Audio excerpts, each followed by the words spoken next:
အာသနာတော်နှစ်2559နှစ်ဩဇာတက္ကရာ1385ခုနှစ်သဇောင်းမူလပြီးကျော်10ရက်2013ခုနှစ်နိုဝင်ဘာလ29ရက်အကွေတိုင်းဒေသကြီးရေစကြိုမြို့မဟာဓမ္မကလျာဏီသာသနာ့ဗိမာန်တော်ကြီးအတွင်ဆင်းကျင်းပပြုလုပ်အပ်သည့်ဓမ္မတပင်အခမ်းအနားဝယ်ရေစကြိုမြို့ဥအောင်ဆန်းတော်တင်မြင့်သာသမီမိသားစုများဖြစ်ကြသောဥအောင်ခိုင်တော်မျိုးမျိုးဒေါက်တာတင့်လွင်ဒေါ်ခင်မို့မို့ဦးကျော်ဆန်းထွန်းဒေါ်ဥမာကိုအောင်အနန္တမျိုးရှင်အောင်သိမ့်တိနန္ဒတိုင်းမိသားစုတို့ဤအမတဒါနဓမ္မဒါနအဖြစ်ဖြင့်ဟောကြားအပ်သောလောကသားတို့အတွက်မြတ်ဗုဒ္ဓ၏ကြိုးပမ်းချက်အပိုင်း15တရားဒေသနာတော်ဒီကနေ့ညတပတ်တပင်ခန္ဓာကိုရှင်ဘုန်းတော်သခင်ရှင်တော်မြတ်ဖရာ၏မဟာကရုဏာကုံကိုအာယုံပြုကာတိကျဖွဲ့ဆိုအပ်သောဝန္ဒနာပနာမအာတိတဂါထာကိုရွတ်ဆိုပူဇော်ခြင်းဖြင့်စတင်ကြရအောင်ယောကပကောတိဟိပိယပမေယံကာလံကရွန်တောတိဒုက္ခရာမိခေရံကတောလောကဟိတယာနာထောနမောမာကာရုဏိကတတတယောနာထောဝိနိယမြာစွာတတ္တဝါဤချမ်းသာစီးပွားလိုလားတောင်းတဂုံပေါင်းခါသည်ဖြင့်နာထမြညာတိရှင်တော်မြတ်ဖရာသည်ကပ္ပကောတိဟိတိဂရေကဘာအရေးအတွက်သင်္ချာတို့ဖြင့်တော်လဲအဘယ်မယံရည်တွေ့တိုင်းကာဖော်ပြခြင်းငါမစွမ်းနိုင်ပါသောကာလံလေးအသင်ချေသိမ့်နေကဘာရှိကြသောကာလပတ်လုံးလောကဟိတယတတလောကဤအကျိုးစီးပွားအလုံးငါအတိဒုက္ခရာနိဥ္စာအသက်ချေလဲအင်္ဂါမိတ္တတိမသမိတာမင်တထာသနိစွန်ရင်ကြီးဟုကျတိထဝေငါးသွဲအစုအလုံးခဲရင်တော်မူလို့ကိုကရုဏတော်ဘုရားရှင်ယဤတန်ကြိုးကုတ်အားထုတ်တော်မူရသည်ဖြစ်ပေခေရဏချေမျက်လုံးအသက်ဆုံးလည်းနှလုံးစိတ်ဝံကိုရောဤပင်ပန်းခြင်းတို့ကတောဘဝတဏ္ဍချိန်ခံများစွာရောက်တော်မူကြရရှာလိပြီမဟာကရုဏီကတတ္တဝါများရင်ဝဲသားကဲ့သို့တနာချစ်ခင်မဟာကရုဏာရှင်ဖြစ်တော်မူသောသတ္တနာသတ္တဝိနည်းများစွာတတ္တဝါဤချမ်းသာစီးပွားလိုလားတောင်းတဂုံပေါင်းခါသည်ဖြင့်နာထမြညာထိုရှင်တော်မြတ်ဖရာအားနမောယုတိပြောင်းပြောင်းမံကိုလျော်ဖြင့်ကရောယုကျိုးရှိခိုးခြင်းသည်အထုဘဝတုစင်စစ်မသွေဖြစ်ပါစေတည်း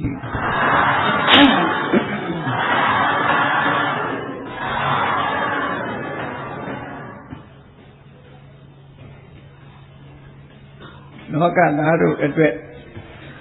မြတ်ဗုဒ္ဓ၏ကျိုးပမ်းချက်ပိုင်း15ဘုရားဖြစ်သို့ရောက်ပြီးတဲ့နောက်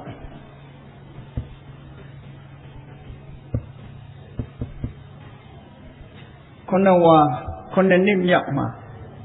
မြတ်စွာဘုရားဟာကောသမိပြည်မှာဝါဆိုတယ်ဝါစဉ်နဲ့မှတ်သားပြီးတော့မြတ်စွာဘုရားရဲ့ဘဝကိုလေ့လာသုံးသပ်ပြီးကြီးညိုပူဇော်ကြရအောင်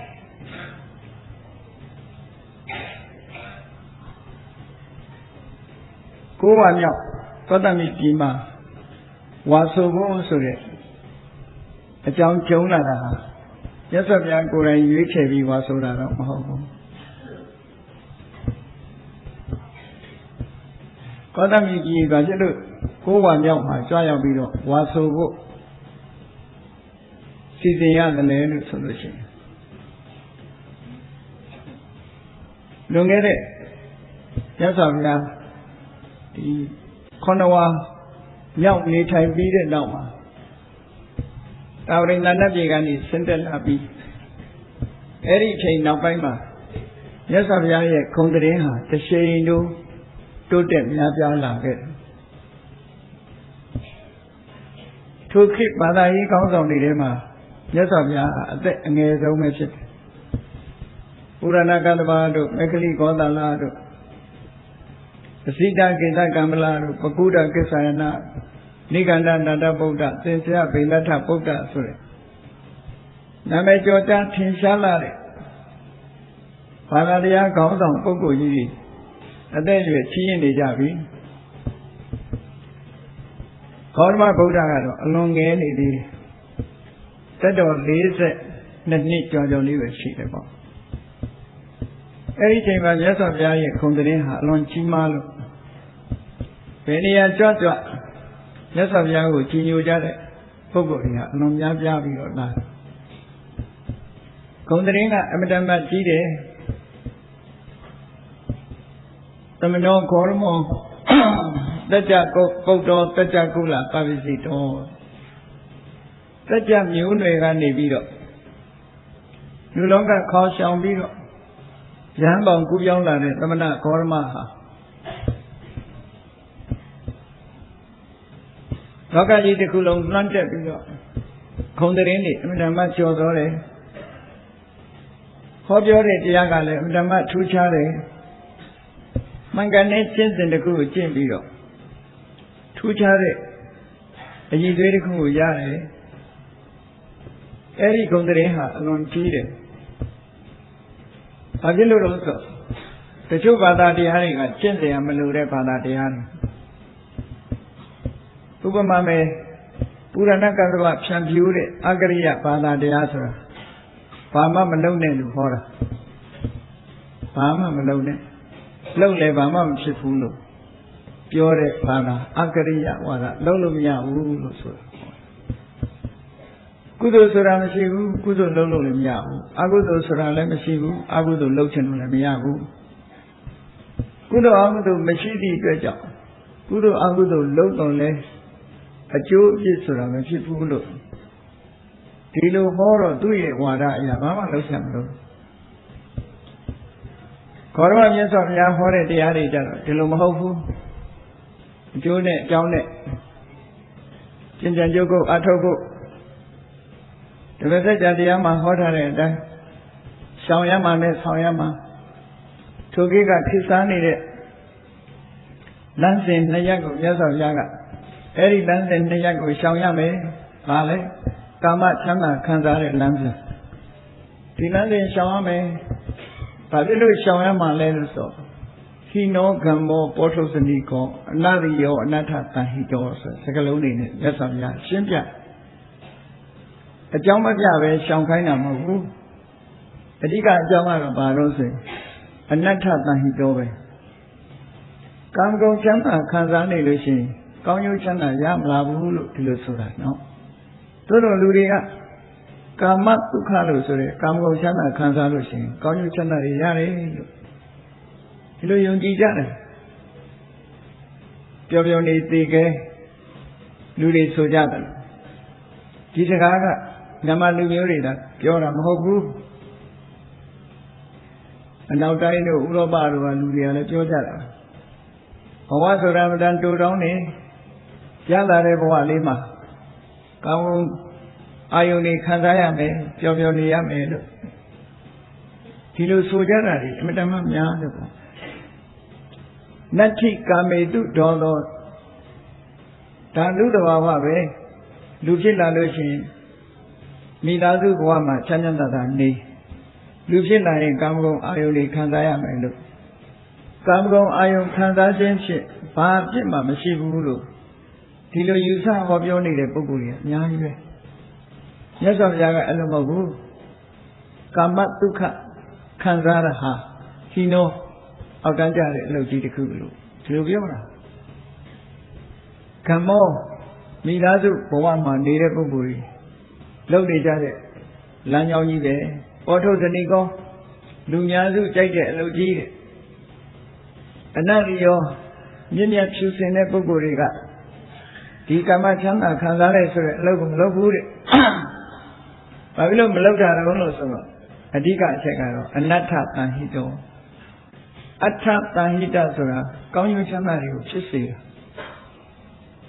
အနတ္ထတန်ဟိတဆိုတာကောင်းကျိုးချမ်းသာတွေဖြစ်စေနိုင်မှုမရှိဘူးမကောင်းကျိုးတွေပဲဖြစ်စေတယ်လို့တိတိလင်းလင်းရသော်ပြမလိုက်ရမယ့်လမ်းစဉ်တစ်ခုစွန့်လွှတ်ရမယ့်လမ်းစဉ်တစ်ခုဟောပြောတယ်ဒါဖြင့်အဲ့ဒီခေတ်မှာခေတ်စားနေတဲ့မိမိကိုယ်ကိုဆင်းရဲအောင်လုပ်ပြီးတော့တရားဥတရားမြတ်ရဖို့ကြိုးစားနေတဲ့အုပ်စုကြီးရတယ်ရှိသေးတယ်နိဂန္ဓနာတဗုဒ္ဓတို့မက္ခလိဂေါတမတို့အုပ်စုကြီးဟောခန္ဓာကိုယ်အပင်မခံလို့ရှိရင်ကာယဘာဝနာလို့ခေါ်တယ်ကာယဘာဝနာဘယ်လောက်ထိအောင်ဒုက္ခခံနိုင်တယ်လဲဆိုတာကိုဒုက္ခခံကြည့်ကြတယ်သူတို့စူးပေါ်အိတ်တယ်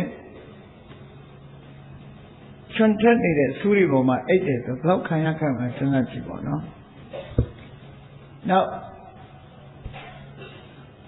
တဏီကုံသို့မဟုတ်လာချီနှစ်ချီကြာပြီးတော့ဆောင်းချောင်းထိုင်တဲ့အကျင့်ဩဂုတိကပဒနာလို့ခေါ်တ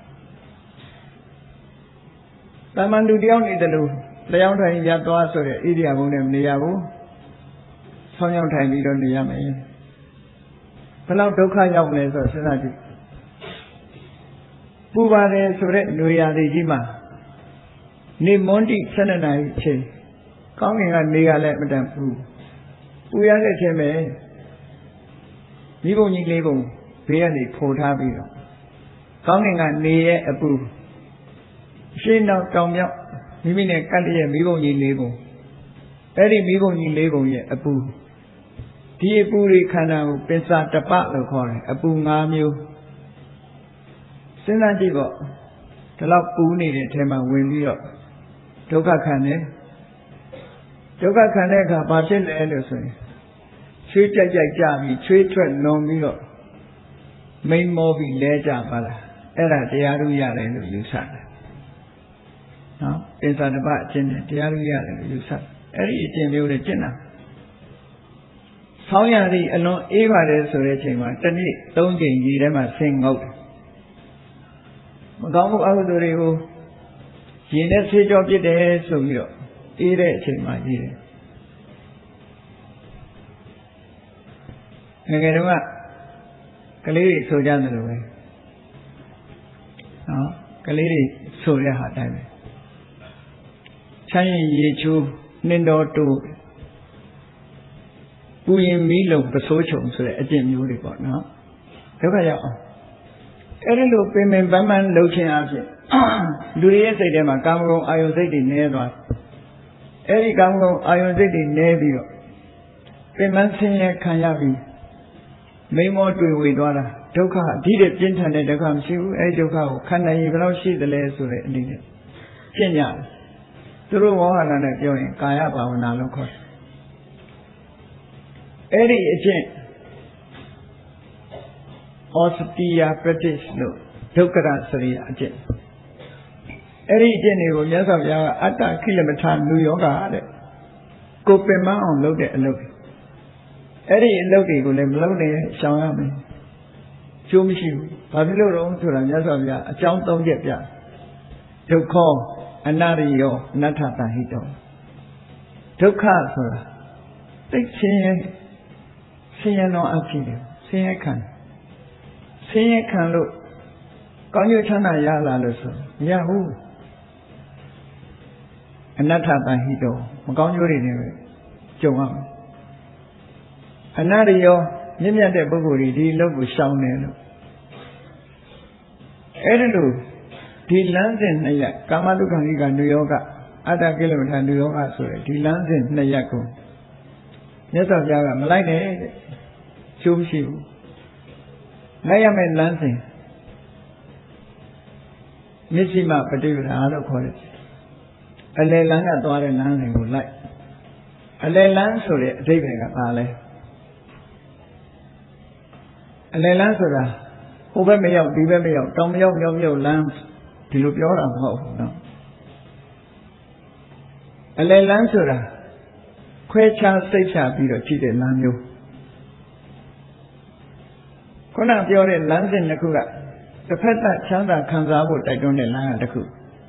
တစ်ဖက်သက်ဆင်းရဲခံဖို့ဆိုတဲ့လမ်းစဉ်ကတစ်ခုဆင်းရဲခံဖို့နဲ့ချမ်းသာခံဖို့ဆိုတဲ့အစွန်းရောက်နေတဲ့ဒီလမ်းစဉ်တစ်ခုကိုမြတ်စွာဘုရားကမလိုက်နဲ့အလယ်လမ်းဆိုတာဘာလဲချမ်းသာခံစားတဲ့ချမ်းသာကိုခံစားရမယ်ခံတဲ့ဆင်းရဲဒုက္ခကိုခံရမယ်ဒီလိုဆိုလိုတာနော်အတ္တကိလေသာဆိုတာဒုက္ခခံနေရင်ခံတဲ့ချမ်းသာဆိုခံလူရင်းကဘာတော့ဆိုအထတန်ဟိတအကျိုးဖြစ်ပေါ်စေနိုင်တဲ့ချမ်းသာဒုက္ခဆိုရင်ခံစားကောင်းကျိုးချမ်းသာတွေကိုဖြစ်ပေါ်စေနိုင်တဲ့ဆင်းရဲဒုက္ခဆိုရင်ခံဒီလိုဆိုလိုတာပေါ့နော်ဒါကိုအဓိပ္ပာယ်အသေးသေးချာချာမသိတဲ့အခါကျတော့ဗမာပြည်မှာတချို့တလေကဘယ်လိုပြောလို့ဆိုတရားအထုတ်တာတောင်မှပဲသိကင်းမင်းဖမ်းမှန်းကြီးအမထုတ်နဲ့အတ္တကိလေသာဖြစ်တယ်လို့ဒီလိုပြောလာကြဒါမမှန်မကန်ပြောတာလမ်းစဉ်မှန်းနေလို့အကျိုးရှိရင်တော့အတ္တကိလေသာဖြစ်တယ်လို့မရှိဘူးမြတ်စွာဘုရားကိုယ်တိုင်ကကြိုးစားအထုတ်မှစွန့်ရည်တတိလုံးလာနဲ့ကျိုးပန်းအထုတ်မှရတဲ့အလုပ်ဆိုလို့ရှိရင်တဲ့ရသည့်တိုင်အောင်နောက်မဆုတ်ဘဲနဲ့အယိုးကြည်ကြည်အေးခန့်ခန့်ကျိုးပန်းရမယ်လို့ဒီလိုဆိုတာကာမန္တသောသနာရုသအဋ္ဌိသဝတိတ္တုခန္ဓာကိုယ်မှာအရေးအသားအသွေးအသားအကျော်ကြံတလောက်ပဲကြံ့ချမ်းပါစေတရားဓုတရားမြတ်မရသေးတဲ့ကာလပတ်လုံးငါကြိုးစားအထုတ်မယ်ငါရဲ့လုံးလောက်မလျှော့ဘူးလို့ဒီလိုအထုတ်တာမျိုးဟာအတ္တကိလေသာထဲမှာမပါဘူးအဲ့ဒါကိုအတ္တကိလေသာလို့မခေါ်တာအတ္တကိလေသာဆိုတာဘာမျိုးလဲအမှန်တန်အေးတဲ့အချိန်မှာအေးခံပြီးတော့ခန္ဓာကိုယ်ပင်မအောင်လုပ်တယ်ဘာအသိဉာဏ်ရတယ်ဘာမှမရအမှန်တန်ပူတဲ့အချိန်မှာအပူခံတယ်ဘာအသိဉာဏ်ရတယ်ဘာမှမရအဲ့ဒီလိုခန္ဓာကိုယ်ပင်မယုံတက်တဲ့အလုပ်မျိုးဆိုလို့ရှိရင်မလုပ်နဲ့အတ္တကိလေသာလို့ဒီလိုပြောတာအကျိုးရှိတဲ့အလုပ်ကြရင်တော့လုပ်ရမယ်ဒါကြောင့်မို့ဘုရားမြတ်စွာရဲ့မျက်စိမှပฏิပဒါဆိုတာအစွန်းမရောက်ဘူးချမ်းသာကိုနှမျိုးခွဲခြားတယ်ကာမဒုက္ခဆိုတဲ့ချမ်းသာတော့မခံနဲ့မခံစားနဲ့ခံစားရင်ဘာဖြစ်လို့လောဘတွေပွားလာမယ်လေလိုကြနေရင်လောဘတွေဖြစ်မယ်အလိုမကြဘူးဆိုရင်ဒေါသနောက်ကလိုက်လာမယ်ဒါကြောင့်မို့ဒီချမ်းသာဟာမခံစားနိုင်ဘူးသို့တော့ဓမ္မဒုက္ခလို့ဆိုတဲ့တရားဓမ္မနဲ့ပတ်သက်တဲ့ဆံချမ်းသာလို့ဘာလို့ခံစားရဆံချမ်းသာကိုခံစားခြင်းအဖြစ်စိတ်တည်ငြိမ်မှုကိုရပြီးတော့သမာဓိစွမ်းအားနဲ့အသိဉာဏ်ကပို့ပြီးတော့ရှင်းပြလာစေနိုင်တယ်ဒါကြောင့်မို့ဆံချမ်းသာမျိုးလို့ချမ်းသာခံစားရမယ်သမထဒုက္ခဝိပဿနာဒုက္ခဝိပဿနာတရားအားထုတ်ပြီးစိတ်နှလုံးအေးချမ်းမှုတွေရတယ်ဒီချမ်းသာမျိုးတော့ခံစားရမယ်လို့ဆိုပညာကိုအထောက်အကူပြုတဲ့ချမ်းသာမျိုးကိုခံစားလို့ဒီလိုခွဲခြားတာဟောနောက်တစ်ခုကအတ္တကိလေသာပင်မယုံတက်တဲ့ဒုက္ခကိုမခံနဲ့သို့တော့အကျိုးရှိမယ်ဆိုလို့ရှိရင်အယိုးကြည်ကြည်အရေးခန့်ခန့်ကျိုးပန်းအထောက်ရမယ်အဲ့ဒါကိုနိစ္စမပฏิပဒါလို့ခေါ်တာဟိုသိလေချမ်းသာမခံနဲ့သိလေဆင်းရဲမခံနဲ့ဆိုတာကိုမေဇိမပฏิပဒါလို့ခေါ်တာမဟုတ်ဘူးမေဇိမပฏิပဒါဆိုတာခံစားတဲ့ချမ်းသာခံတဲ့ဆင်းရဲဒုက္ခကိုခံအကျိုးရှိအောင်တရားဓမ္မအကျိုးရှိအောင်အသိဉာဏ်ရအောင်လုပ်လို့ဒီလိုဆိုလိုတာဒါကြောင့်မို့မေဇိမပฏิပဒါတထာဂတေနအဘိဓမ္ဗုဒ္ဓအကျိုးတွေကဘာတွေတုံးဆိုစက္ခုကရဏီမြင်မျက်စိတွေရလာလိမ့်မယ်ဉာဏကရဏီအသိဉာဏ်တွေရလာလိမ့်မယ်ဥပတမယစိတ်နှလုံးအေးချမ်းမှုတွေဖြစ်ပေါ်လာမယ်အဘိညာယထူးခြားတဲ့အသိဉာဏ်တွေရလာမယ်တံဘောဓာယမမှန်ကန်ကန်အမှန်တရားတွေကိုသိနိဗ္ဗာန်ယအန္တရာယ်ကိုဆင်းရဲကလွတ်ကင်းတဲ့နိဗ္ဗာန်အတွက်ဖြစ်ပေါ်လာမယ်ဆိုရင်ဒီအကျိုးကျေးဇူးတွေကိုဖြစ်ပေါ်စေတတ်တဲ့မစ္စည်းမပฏิပဒါလို့ဒီလိုဆိုလိုတာမြတ်စွာဘုရား အဲ့ဒီလိုလမ်းစဉ်ချမှတ်ပြီးတော့ဟောပြောတဲ့မြတ်စွာဘုရားရဲ့တရားဟာတစတစနဲ့လူတွေကြားမှာထင်ရှားပြီးတော့လာခဲ့လို့မြတ်စွာဘုရားကိုကြည်ညိုကိုးကွယ်တဲ့ပုဂ္ဂိုလ်တွေတစတစများလာခဲ့တယ်ပေါ့တကယ်လက်တွေ့အကျိုးရှိတဲ့တရားတွေဖြစ်လာအဲ့တော့ကောသမိပြည်ကြွရခြင်းအကြောင်းကဘယ်ကနေစလာတာလဲဆိုမြတ်စွာဘုရားပွင့်လာပြီးတဲ့နောက်မှာကိုတချို့ဒေသတွေမြတ်စွာဘုရားရဲ့သတင်းကိုမကြားကြရသေးဘူးလင်္ကာနှစ်အတွင်း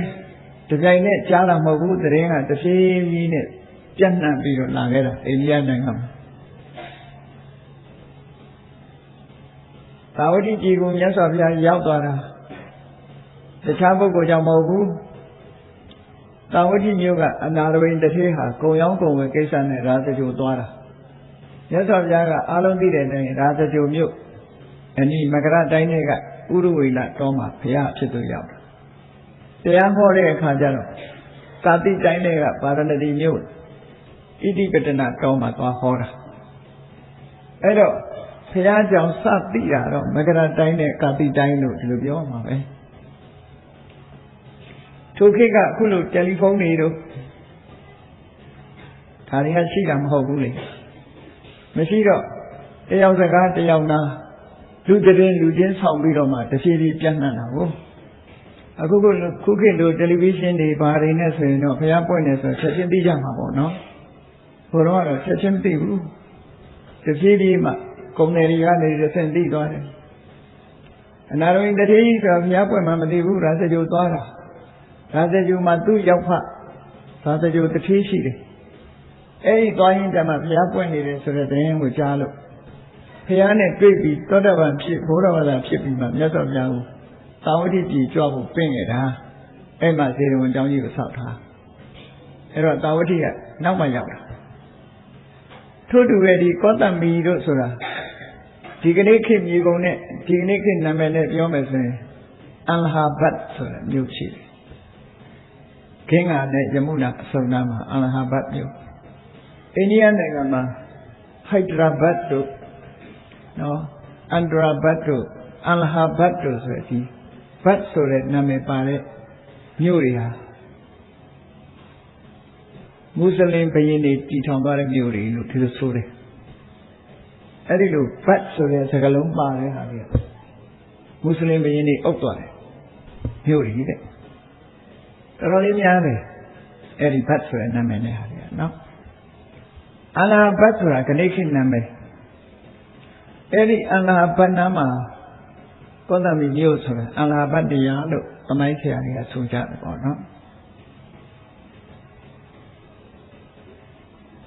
ပါရဏတိတို့နဲ့အတော်လှမ်းတဲ့နေရာတစ်ခုပေါ့အဲ့ဒီမှာကောသမိပြည်ဘက်ကိုယသိ900ဟိမန္တတောင်ကနေဆင်းလာပြီးတော့ကောသမိမြို့မှာဆောင်းခိုကြခုခေတ်လည်းသိအေးတဲ့အရာကလူတွေကရွှေ့ပြီးတော့ဆောင်းရည်ဒီမှာလာနေလေရှိတာတချို့ကဆောင်းခိုတယ်မိုးများလို့ရှင်လည်းမိုးခိုတယ်ပေါ့နော်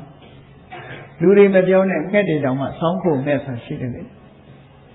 သိအေးတဲ့ဒေသမှာဆိုရင်ငှက်တွေကပြန်လာပြီးတော့သူတို့နေရာတွေဥလူသိနေရတဲ့နေရာကိုနေကြတာဗမာပြည်မှာလည်းဆောင်းခိုငှက်တွေရှိတာပဲလာတာဆောင်းကျွတ်သွားလို့ရှိရင်တော့ပြန်သွားကြတာသူ့နေရာသူအဲ့ဒီဟိမန္တာကယသိတွေကလည်းဘုရားပွင့်နေတယ်ဆိုတာသိဘူးသူတို့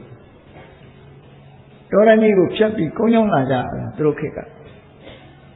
ကုန်းကြောင်းလာတဲ့အခါတခက်တော်ကြီးတယ်ဖြတ်လာတော့အမတန်မှအကျိတ်ကောင်းတဲ့ညောင်ပင်ကြီးတွေတွေ့တော့အဲ့ဒီအောက်မှာဝင်ပြီးတော့နားချတာယသိနားရင်ကနေပြီးတော့ယသိတွေကရေချာကြတာပေါ့ရေတောက်ချင်ရေရလည်းနားနာမရှိဘူးမရှိတော့စိတ်ကူးရတဲ့အတိုင်းယသိတူကစိတ်ကူးရတယ်ဒီညောင်ပင်ကြီးရတယ်အမတန်မှအကျိတ်ကောင်းတာပဲဒီညောင်ပင်ကြီးမှာဘုံတကုတ်ကြီးတဲ့လက်တော်ရှိမှာပဲငါတို့မြန်ရေလေးတစ်ခွက်တိုက်ရင်ကောင်းပါလို့စိတ်ကဒီလိုစိတ်ကူးလိုက်တဲ့အခါမှာညောင်ကိုင်းနေကြတဲ့က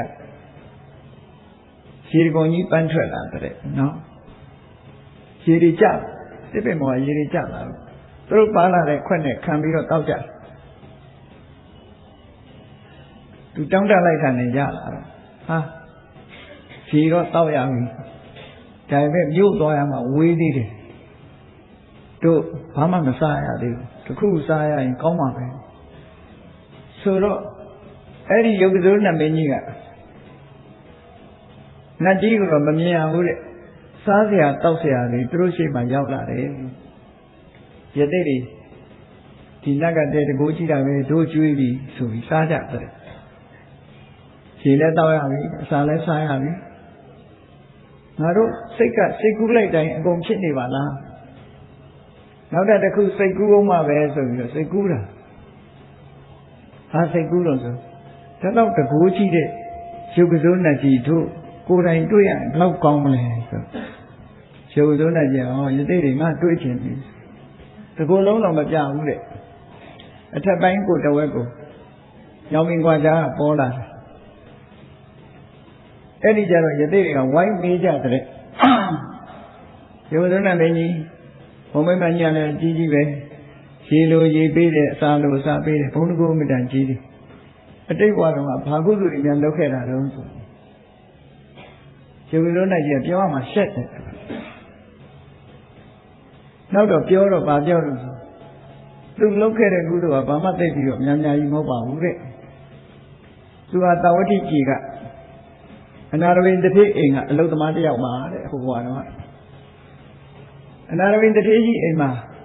သူဗုဒ္ဓဘာသာဖြစ်ပြီးတဲ့အချိန်ကစပြီးအလုသမားတွေဥပုံနေဆိုပို့ဆောင်အောင်နော်အဲ့ဒီနေ့မှာတော့သူ့ကိုမပြုံးမိကြအောင်မပြုံးမိတော့သူကဘာလုပ်တော့ဆိုတောထွက်သွားပြီးတော့နာရဝိတတိကြီးရဲ့လေတွေသူတောင်းကြတဲ့နေရာသွားထုံရက်တာပေါ့လှုပ်သွားလို့ကျန်တဲ့လူတွေကတော့ဥပုံနေဆိုတာသိတာနဲ့အလုတွေနားကြပြီးတော့ဥပုသ်ဆောင်ကြအလုသမားတွေဆင်းလိုက်တဲ့အခါအလုသမားတယောက်ကတောသွားနေပြီစောကြီးတဲ့ထွက်တော့အလုံးလုံးပဲကျန်တဲ့လူတွေကိုတော့ဥပုသ်ဆောင်ရတယ်ဆိုတော့နာရဝိတတိကြီးစစ်ဆေးပြီးကဲသမင်းချက်ကိုပြောတယ်ခဏညနေစာတယောက်စာပဲချက်ရတော့မယ်ကျန်တဲ့လူတွေအဖို့ရဆိုတော့တယောက်စာချက်ပြန်လာတဲ့အခါကျတော့သူပြန်ရောက်လာတဲ့အခါကျတိမ်လုံးတိတ်ခါလိုက်ဆိုရင်သမင်းအလူရဲ့သမင်းကျွေးတဲ့အခါမှာတန်းစီရနော်သမင်းရုံတန်းစီကြတယ်ဆူးညံနေအောင်တန်းစီခါလိုက်ဆိုဆူဆူညံညံကြားတယ်ဒီကနေ့တော့တိတ်နေပါလားဘယ်သူမှလည်းမရှိပါလားသမင်းချက်အမျိုးသမီးကိုမေးတဲ့အခါကျတော့ဒီနေ့ဥပုံနေတဲ့ရှင်တယောက်တည်းပဲဥပုံရတာကျန်တဲ့လူတွေကိုဥပုံရတယ်ဆိုသူ့စိတ်ထဲမှာဟာငါ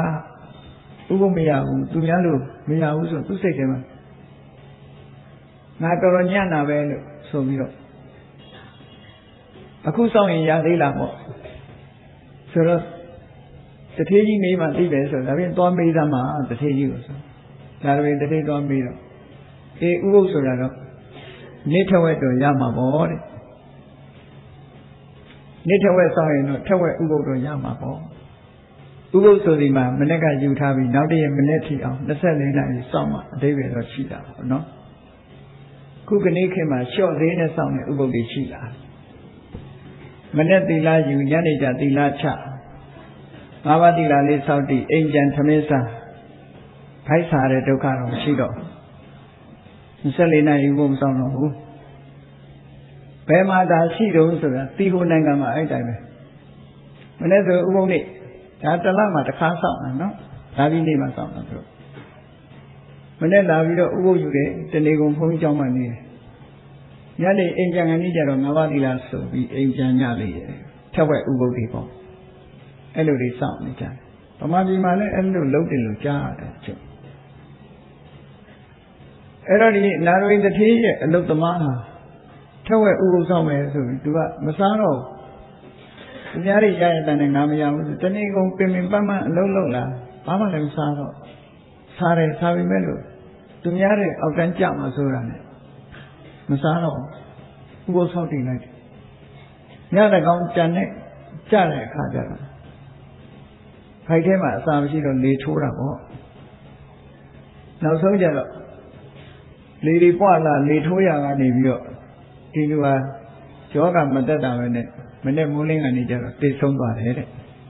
ဆိုတော့သူဥပုပ်မဖြစ်ဘူးဆွဲကောင်းတယ်သိချင်းသိပါစေဆိုပြီးတော့ဥပုပ်ဆောင်လာမနဲ့မိုးလင်းကနေကြတော့သူဆုံးသွားတော့အခုဒီညောင်မင်းကြီးကလာပြီးရုပ်ပစိုးဖြစ်တယ်ဒါသူပြန်ပြောပြတာပေါ့နော်ဒါပြန်ဖြစ်တယ်ဆိုတော့အဲ့ဒီမှာယတိတွေကနေပါဦးသူပြောတဲ့တည်းမှာဥပုပ်ဆောင်တယ်ဥပုပ်ဆောင်နေမကဘူးနာမည်တစ်ထည့်ကြီးကဘုရားကိုကိုးဝယ်တယ်ဆိုတဲ့စကားကြားလိုက်တော့လောကမှာဗုဒ္ဓဆိုတာပေါ်နေပြီဆိုတာကိုကြားတဲ့အခါမှာယတိတွေကတန်အံတော်ဖြစ်ပြီးတော့ဘုရားဆိုတာရှိတယ်ဆိုတာတော့သူတို့သိကြတယ်ဒီရင်ကျမ်းကနေရတယ်သိတယ်ဗုဒ္ဓကောလဟလဆိုတော့ဘုရားပွင့်နိုင်မယ်ဆိုတဲ့သတင်းကလည်းကြားတာခုဘုရားပွင့်နေပြီအနာတော်ရင်တထေးကြီးကဇေလွန်အကြောင်းကိုပင့်ပြီးတော့ဘုရားကိုးကွယ်နေတယ်ဆိုတာကိုလည်းကြားရတယ်ဟာတို့လည်းသွားမှာပဲဘုရားဆိုတာတွေ့ရခဲ့တယ်သွားဖူးမယ်ဆိုပြီးတော့ကောသမီပြည်ကိုသွားကြသွားပြီးတော့သူတို့ရဲ့တခါ၃ခုရှိတယ်ကောသမီမြို့မှာတထေးကြီး၃ယောက်ရှိတယ်တထေးကြီးတယောက်ကဂောတိတတထေးဂောတကလို့လည်းခေါ်တယ်သူကဆန္ဒတဲ့တထေးတူနောက်တစ်ယောက်ကတော့ပါဝါရိကတထေးစာရီတွေရောင်းတဲ့တထေးနဲ့တူတယ်အဝတ်ထည်တွေရောင်းနောက်တထေးတစ်ယောက်ကတော့ကုက္ကုတိကတထေးအဲ့ဒီလိုတထေးကြီး၃ယောက်တကယ်ချင်း၃ယောက်ရှိတာသူတို့တကားတွေပဲယတိတွေရဲ့တကားတွေဘာသာမြေကြီးသွားတယ်သွားပြီးတော့တညတာနာပြီးတထေးကြီး၃အိမ်ကိုခါတိုင်းလိုပဲဆွမ်းစားသွားကြတယ်သူတို့ကလာနေကြသွားပြီးတော့တထေးတွေကိုနှုတ်ဆက်ပြီးသူတို့ပြန်ကြမယ်ပေါ့ဆိုတော့တထေးတွေကအာအသင့်နေပါအောင်နဲ့ကိုတော်တို့ခါတိုင်းလာလို့ရှိရင်လင်းကလာနေတာပါအခုကဘာကိစ္စရှိလို့ပြန်ကြမှာလဲဆိုလောကမှာဘုရားပြည့်နေပြီဘုရားကတာဝတိမြို့မှာရှိတယ်တို့အဲ့ဒီဘုရားစီသွားမလို့ဆိုတထေးကြီးတွေကလည်းစိတ်ဝင်စားသွားတယ်လောကမှာဗုဒ္ဓဆိုတာအမှန်တန်ရှားတယ်ခုပွင့်နေပြီဆိုသူတို့လည်းလိုက်ပြရသေးမသွားပါနဲ့ဦးဆိုင်းမအောင်လို့ပြောတယ်ယသိတွေကမရဘူးသိချင်းတရားဆိုတာသိနိုင်တာမဟုတ်ဘူးလူတွေဆိုတာပြင်ရဆင်ရနဲ့အလုံးရှုပ်တယ်ပေါ့တို့ကတော့ထသွားလိုက်မှာဘာမှပါတာမဟုတ်ဘူးတို့ကတောင်ဝေးလေးနဲ့ဒီပုခုံပုတ်ကြီးနဲ့ယသိတွေရဲ့ပြိခရာလေးကနည်းနည်းလေးပဲလေအဲ့ဒါလေးတွေယူပြီးတော့တို့သွားနေမယ်နောက်မှသာလိုက်ကြကြတော့သိချင်းတရားဆိုတာသိနိုင်တာမဟုတ်ဘူးဆိုတောင်တိကြီးဘက်ကိုခီးထွက်သွားကြတယ်ကိုရောက်တော့မြတ်စွာဘုရားနဲ့တွေ့တရားဓမ္မနာသူတို့အားလုံးဟာဉာဏ်နာဖြစ်ပြီးတော့ဉာဏ်ဖြစ်တော့ရောက်သွားကြတယ်တဲ့ကောဏမင်းကြီးကတထေးကြီး၃ဦးကလည်းလှဲပေါင်း900နဲ့လူတန်းပွဲပစ္စည်းတွေကိုတင်ပြီးတော့လှဲတွေမောင်းပြီးတအီအီနဲ့လိုက်လာကြတာလာချီကြာပြီးတော့မှမြတ်စွာဘုရားစီရောက်လာကြဘုရားစီရောက်တဲ့အခါကျတော့တလလောက်နေပြီးတော့မြတ်စွာဘုရားအမှုရှိတဲ့တန်ဃာတွေကိုဆုံးမကတ်တရားပါနာဘုရားတရားနာရတဲ့အခါသူတို့လည်းပဲသောတပန်ဖြစ်သွားကြသောတပန်ဖြစ်တဲ့အခါကျတော့မှကျင့်ကြတယ်မြတ်စွာဘုရားတပည့်တော်တို့ကောသမီမြို့ကိုလည်းရှင်ဘုရားကြွပါအောင်ကောသမီကြီးရဲ့တရားဓမ္မတွေကိုငဲညာသောအဖြစ်ကြွပြီးတော့ချီးမြှောက်ပါအောင်ဆိုပြီးတော့ပင့်သွားကြတော့မြတ်စွာဘုရားလက်ခံလိုက်တယ်ဘယ်တော့လာမယ်ဆိုတာတော့ယတမှတ်ပေးတာမဟုတ်ဘူးအဲ့တော့သူတို့လည်းပြန်သွားကြတယ်အဲ့ဒီခေတ်ကခကြီးကလင်းမြန်တာမဟုတ်ဘူးဝေးကြီးသွားကြတာနော်ကောသမီပြည်ပြန်ရောက်တဲ့အခါကျတော့ဂောတိတတထေးကြီးကဂောတိတယုံကျောင်းဆိုသူပိုင်တဲ့ဥယျာဉ်ထဲမှာကျောင်းဆောက်တယ်ကိုကုတိကတထေးကြီးကကိုကုတယုံကျောင်းဆိုပြီးတော့သူပိုင်တဲ့ထဲမှာကျောင်းဆောက်တယ်ပါဝါရိကတထေးကလည်းသူပိုင်တဲ့တရဲ့ဥယျာဉ်ကြီးကျောင်းဆောက်ပြီးတော့အစင်းနဲ့လှုပ်ထားတယ်မြတ်စွာဘုရားစီသတင်းပို့ကြတယ်ဒီလိုလိုကျောင်းနေပြီးကုန်ပါပြီအရှင်ဘုရားကြွရောက်ပြီးသတင်းသုံးတော်မူပါလို့နှမ်းပြီးတော့သတင်းပို့လိုက်တဲ့အခါမြတ်စွာဘုရား9ဝါမြောက်ကောသမီပြည်ကိုကြွလာကောသမီဆိုတဲ့ပြည်ကိုကြွလာ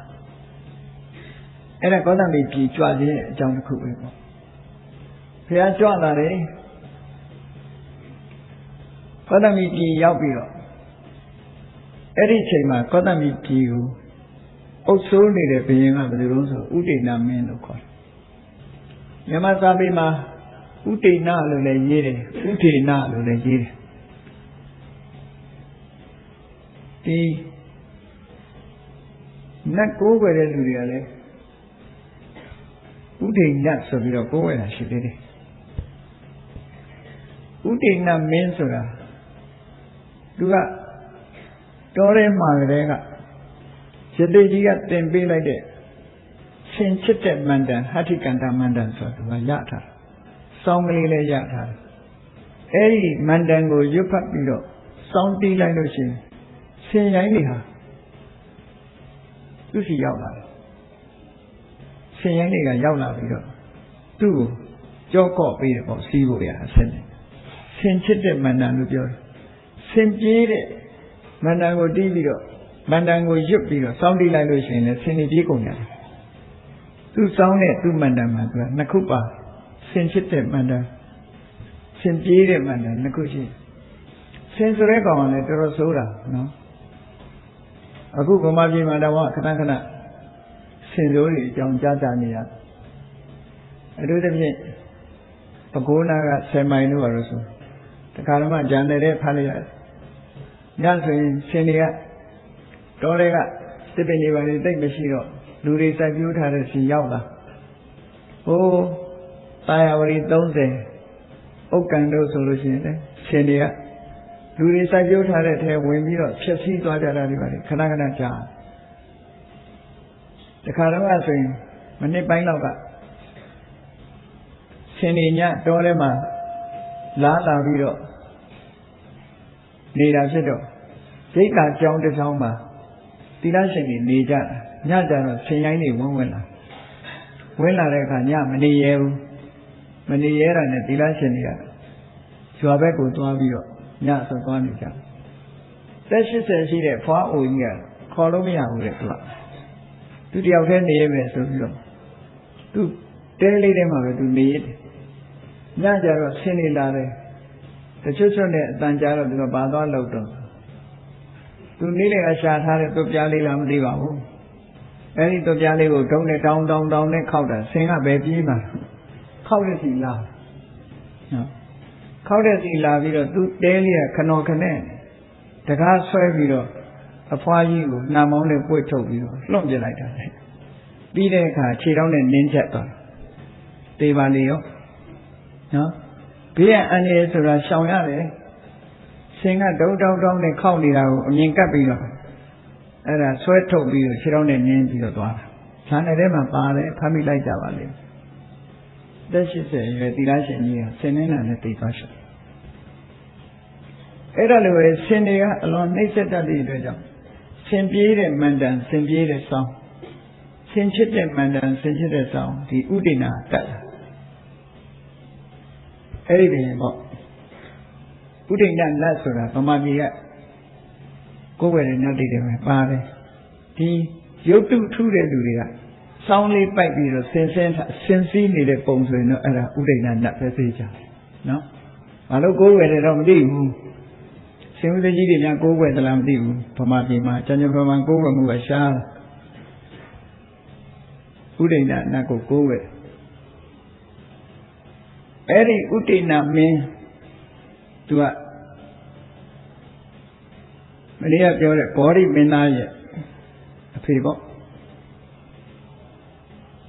ဥဒိဏမင်းမှာသမ္မာဝတီဆိုတဲ့မိဖုရားဝါတုလဒတ္တာဆိုတဲ့မိဖုရားမာခန္တိယဆိုတဲ့မိဖုရား၃ဦးရှိတယ်အဲဒီကောသမိပြည်မှာအုပ်ချုပ်နေတဲ့ဥဒိဏမင်းမြတ်စွာဘုရားကြွလာတာဘုရင်ကပင့်တာတော့မဟုတ်ဘူးတထေးကြီး၃ဦးကပင့်တာ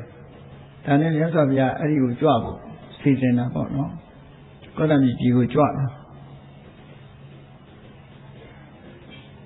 မြတ်စွာဘုရားကောသမိပြည်ကြွလာတဲ့အခါမှာ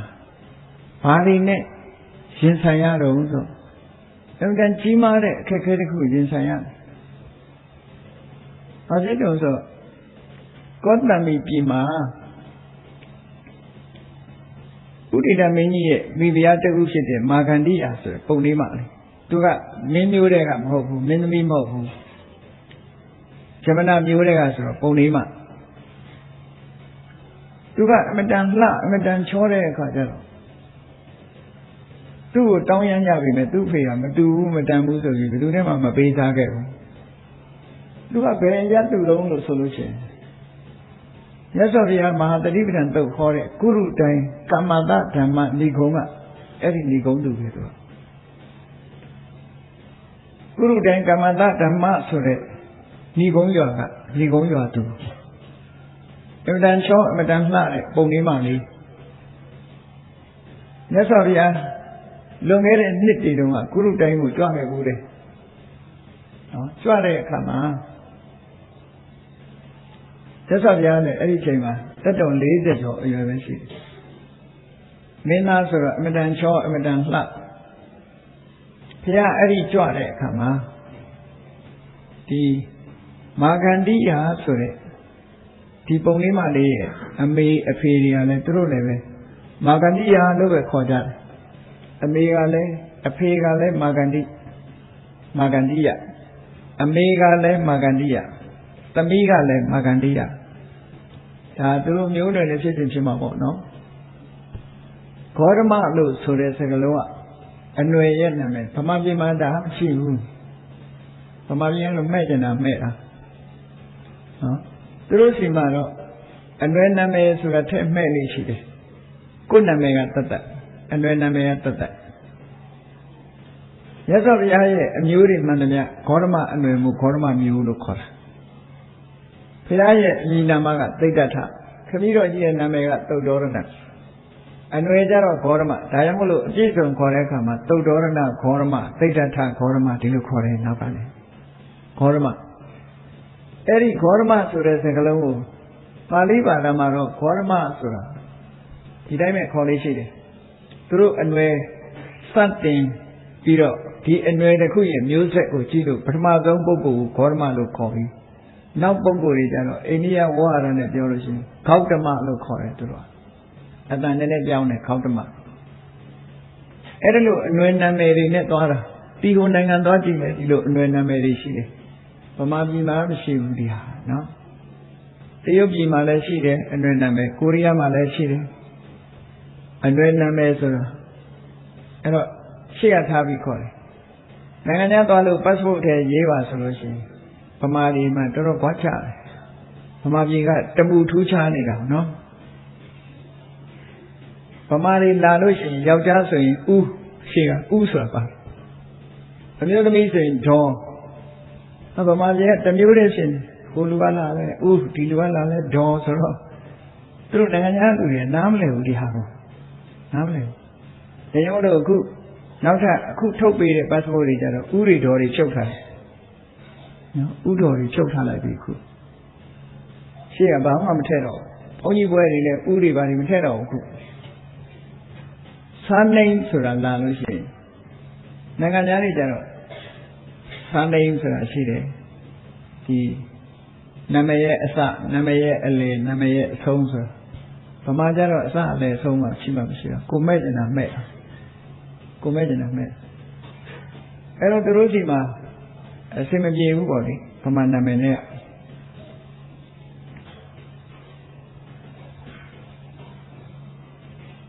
အဲ့ဒါလို့ဂေါရမမြတ်စွာဘုရားရဲ့အနွယ်ကြတော့ဂေါရမလို့ခေါ်တာအိန္ဒိယနိုင်ငံမှာခဏိတိဂေါရမအနွယ်တွေရှိတုံးပဲဘုရားကသွားလို့ရှိရင်မြန်မာကျောင်းဘုရားကမြန်မာကျောင်းရှိတယ်အဲ့မြန်မာကျောင်းအပေါက်ဝါနာမှာထမင်းဆိုင်တစ်ဆိုင်ရှိတယ်ကလာထမင်းဆိုင်အဲ့ဒီကလာထမင်းဆိုင်မှာရေးထားတဲ့စာပါလို့ဆို Gautam Restaurant ရေးထားတာနော်ဗမာလိုပြောမယ်ဆိုရင်ဂေါရမထမင်းဆိုင်လို့ရေးထားတာပဲဂေါရမထမင်းဆိုင်လို့ရေးထားတာ Gautam Restaurant လို့ရေးထားတယ်ရောက်တဲ့အခါကြည့်ကြည့်ပေါ့အဲ့မှာကလာစလုံးနဲ့ရေးထားတာအဲ့ဒီလိုအနွယ်ကြီးဆိုတာသူတို့နိုင်ငံမှာရှိတာပေါ့ဒါမှမဟုတ်မိသားစုကိုမာဂန္ဒီနဲ့ခေါ်လာအနွယ်နာမည်နဲ့ခေါ်လာလည်းဖြစ်နိုင်တယ်ပေါ့အဲ့တော့မြတ်စွာဘုရားအဲ့ဒီကြွတဲ့အချိန်မှာဘုရားဆိုတာယူရဲရပဲဆွမ်းကံဝင်ပြီးတော့ မျိုးနဲ့ရွာနဲ့လှမ်းခလန်းလန်းတောအုပ်ထဲမှာနေလေးရှိတာပုံသားကြီးကလည်းမာဂဏီပုံသားကြီးကလည်းပြင်းမဲ့ထွက်ပြီးတော့မီးပူဆုံးဘောရမမြတ်စွာဘုရားဆုံးကဝန္တာနဲ့တွေ့တော့သူ့မျက်စိထဲမှာဟာလှလိုက်တာပေါ့ဒီကိုယ်တော်ရုပ်ချောလိုက်တာအသက်ကလည်းအရွယ်ကောင်းပဲသူသမီးကတော့20အစိတ်ပေါ့ဘုရားကအသက်40လောက်ဆိုတော့သူကစဉ်းစားတယ်ငါသမီးနဲ့လိုက်တယ်ပေါ့သမီးနဲ့ပေးစားခြင်းဗမာရီအမြင်ဆိုလို့ရှိရင်တော့သမီးရှင်ကဒီလိုလုံးရကောင်းလားလို့ပြစ်တင်ကောင်းပြင်လိုက်မယ်နော်သမီးရှင်ကအငြိမ်မနေတာသိမကြိုက်ဘူးဗမာပြည်မှာအိန္ဒိယနိုင်ငံမှာတော့အဲ့လိုမဟုတ်ဘူးသမီးရှင်ကရှာပေးရတာယောက်ျားဒီလိုနိုင်ငံနေတော့က Sunday Times ဆိုတဲ့သတင်းစာကြီးတနင်္ဂနွေနေ့ထုတ်တဲ့သတင်းစာကြီးကိုကြည့်လိုက်မယ်ဆိုလို့ရှိရင် Sunday Times မှာအများအားပါတယ်။စာမျက်နှာတစ်မျက်နှာအပြည့်ပဲရေးထားတာ။ဘာတွေရေးထားလဲ။ဗမာသတင်းစာကနာရေးကြော်ညာလိုပဲ။အဲ့ဒီမှာကြော်ညာရေးထားဘာရေးထားလို့ဆိုတော့ marriage proposed ဆိုတဲ့စကားလုံးကိုရေးထား။ marriage proposed ဆိုတာဘာလို့ဆိုတော့အမျိုးသမီးရှင်တွေကခြေကြတာသူသမီးကအသက်ဘယ်လောက်ရှိပြီအလောက်ကန်ရှိတယ်ပတ်စံရှိတယ်မရှိဘူးတတ်နိုင်တယ်မတတ်နိုင်ဘူးအဲ့ဒါတွေနော် marriage propose သမီးရှင်တွေကနေပြီးတော့ထဲတာကြောင်ညာထဲတာဆက်တွယ်ဖို့မဲဆက်တွယ်တဲ့အခါမှာလည်းဘေးရင်ကိန်းခန်းလေးကပါသေးတယ်သူသမီးကဥပမာဘလူးလက်ခတ်နဲ့မွေးတယ်ဆိုရင်ဘလူးလက်ခတ်ခြင်းပေါ့လက်နဲ့ခတ်နဲ့မွေးရင်လက်နဲ့ခတ်ခြင်းပေါ့ရုပ်ချောတယ်ကြီးပါပဲရုပ်ဆိုးတယ်လို့တခါမှမပါအဲ့လိုအသက်ကြီးဘယ်လောက်ရှိပြီဆိုကြော်ညာတာဟာအဲ့ဒါဖတ်ကြည့်မယ်ဆိုလို့ရှိရင်ဟာဒီလိုကိုကြော်ညာတာပါလားအိန္ဒိယနိုင်ငံမှာသမီးတွေသာမွေးတဲ့မိသားစုဆိုဒုက္ခရောက်ပြီးသားမှပြီးတော့ဒါမို့အိန္ဒိယမှာသမီးမမွေးချင်ကြဘူးသားပဲမွေးချင်ကြသမီး4 ယောက်လောက်ပါပြီဆိုအဲ့ဒီဖေးခေါင်းပြောင်ပြီးသားမှပြီးတော့ရှိတဲ့များစီးစိမ်ကြီးကုန်ပြီးသမက်ရှာအားတာဒီလိုသူတို့စီမှာ dowry system ဆိုတာသူတို့စီမှာရှိတယ် dowry ဆိုတာအမျိုးသမီးတွေကအိမ်အောင်ပြုဖို့အတွက်အမျိုးသားစီတင်ပြီးတော့တောင်းရတဲ့ငွေကြေးဟာ dowry လို့ခေါ်တယ်ဗမာပြည်မှာမရှိဘူးဗမာပြည်ကတော့အမျိုးသားတင်ကြတာများတယ်ကံကောင်းတယ်ဗမာအမျိုးသမီးတွေကံကောင်းတယ်အဲ့ဒီစနစ်မဟုတ်ဘူးဗမာပြည်ကသူတို့စီမှာအဲ့လိုမဟုတ်ဘူးဒါကြောင့်မလို့အိန္ဒိယနိုင်ငံမှာအမျိုးသမီးဖြစ်ရရင်အလွန်အောက်တန်းကျမိဘတွေကလည်းအလွန်စိတ်ဆင်းရဲပတ်စံတတ်နိုင်မှဒီသူတို့ရဲ့သမီးတွေကိုအိမ်တော်ရသားချပေးနိုင်တယ်ပတ်စံမရှိရင်ဘယ်လိုမှချနိုင်ဘူးပတ်စံကုန်းပြီးတော့ရှာကြရှာတာသူတို့ရသမီးမွေးလာလို့ရှိရင်သွားရတားမွေးတဲ့လူကတော့ဒူးနံပြီးတော့နေတာပဲလာခဲ့ဆိုတဲ့အနေနဲ့သူကနော်သူကတော့ဘာမှအလုံးအေးရောဒါသူတို့နိုင်ငံကစနစ် dowry စနစ်ဆိုတာရှိတယ်တော့ဆိုပါတယ်သူတို့ဗမာပြည်ကတော့အဲ့လိုမဟုတ်ဘူးဗမာပြည်ကအလွန်ကံကောင်းတယ်လွန်ကံကောင်းတယ်မျိုးသမီးမျိုးသားတူတူနေနာလည်းမရှိဘူးထင်သေးတာလည်းမရှိဘူးသူသဘောပဲနော်မိဘတွေဘာတွေကလည်းအမျိုးရိုးနဲ့ကျင်စာရိတ္တစီဝါဝဇ္ဇအလယ်လက်ရှိပြီးတော့ဗမာပြည်ကတော့အဲ့ဒီဒုက္ခတွေသိမရှိကံကောင်းကြတယ်လို့ပြောပြီးတော့အိန္ဒိယနိုင်ငံအမျိုးသမီးတွေကံဆိုးတာတစ်ခုရှိတယ်ယောက်ျားတည်လို့ရှိရင်လိုက်ပြီးတော့တည်ရတယ်အရှင်လက်ဘာလို့လဲဆိုမုတ်ဆိုးမဘောကအင်တမဆိုးတယ်မုတ်ဆိုးမဖြစ်သွားပြီဆိုရင်တိတ်ကံဆိုးတယ်သူတို့မှာဒါကြောင့်မလို့စတီဆိုတဲ့သူတို့ဆိုင်လုံးနဲ့စတီလို့ခေါ်တယ်ယောက်ျားသေးပြီဆိုလို့ရှိရင်အဲ့ဒီယောက်ျားမိတဲ့ကြိုတဲ့အထဲကိုဒီမျိုးသမီးပါထည့်ပလိုက်တာအရှင်လက်နော်အရှင်လက်အဲ့ဒါကိုအင်္ဂလိပ်အုပ်တဲ့အချိန်တုန်းကဥပဒေနဲ့တားပြီးတော့အမျိုးစုံလုပ်တာဒါတော့တဏှာတောတွေမှာဆိုရင်ခေါင်းထောင်ထလာသေးတယ်အဲ့ဒါအလုံးဖတ်ဖို့ကြလားမသိဘူးRound the world in 80 days ဆိုအင်္ဂလိပ်ဖတ်စာလေးတစ်ခုကဘာပတ်တာရက်80ဆိုရဟာလေအဲ့ဒီထဲမှာ ဒီအကြောင်းလေးပါတယ်သူတို့ဝင်ပြီးတော့ကယ်ခဲ့တာမဟာရာဇာဆိုတဲ့ဘုရင်စော်ဘွားဘုရင်ကြီးကအသက်ကြီးမှကုံတယ်မျိုးရိုးတွေကတထေးသမီးတယောက်ကိုလက်ထပ်တာအဲ့ဒီမိန်းကလေးကလည်းကန်ဆိုးကျင်တော့သူနဲ့လက်ထပ်ပြီးတော့တလလောက်ရှိသေးတယ်အဲ့ဒီမဟာရာဇာဆိုတဲ့အဖိုးအိုကြီးကတေသွားတဲ့အခါကျတော့မဟာရာဇာကြီးတကြိုတဲ့ထဲကိုဒီကလေးမလေးကိုထည့်ကြီးရှုပ်နော်ဒါကြောင့်မလို့တေသွားတယ်ဆိုတော့သူ့ကိုအကျဉ်းချထားလိုက်ကျဉ်းချထားပြီးတော့ဘိန်းကျွေးထားတဲ့နောက်ဆုံးမိတကြိုတဲ့အချိန်မှာသူ့ကိုကအဲ့ဒီမိဘုံနဲ့ထည့်ပလိုက်မှာဒါသူတို့ system ပဲနော်ကျွန်တော်ကြောက်စရာကောင်းတဲ့အယူဆတွေဗမာပြည်လူဖြစ်ရတာတော်တော်ကောင်းတယ်ကံကောင်းတာတွေဗမာပြည်လူဖြစ်ရတာအလွန်ကောင်းတယ်ဆိုတာတွေကိုစုပြီးတော့ဟောရင်တော့တရားတစ်ပုဒ်ဖြစ်မှာပဲနော်ဗမာပြည်ကတော်တော်ကံကောင်းတာအဲ့ဒီလိုမာခန္ဒီဆိုတဲ့ပုံလားကြီးကသူ့သမီးနဲ့လိုက်ဖက်တဲ့ပုဂ္ဂိုလ်လိုက်ရှာနေတာမြတ်စွာဘုရားနဲ့တွေ့ရောသူ့သမီးနဲ့လိုက်ဖက်တယ်ဆိုပြီးတော့မြတ်စွာဘုရားကိုနေရာတွေပါမေးပြီးတော့သူသမီးလာပို့မဲ့အကြောင်းတွေပြောသွားဘုရားကတော့အင်းမလို့သွားပြီးကြောတဲ့ကြွသွား